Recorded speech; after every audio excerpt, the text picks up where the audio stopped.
হাতের আঙুল, হাতের পাতা, কুনুই কবজির ব্যথা এক্সারসাইজ।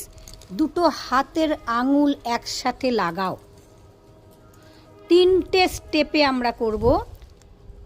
1, তোলো তোলো, সবাই উঁচু করো। 2, 3, 3, 2,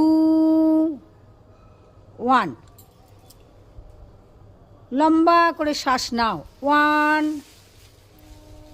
2, 3, 3, 2, 1, 1, 2, 3, 3, 2,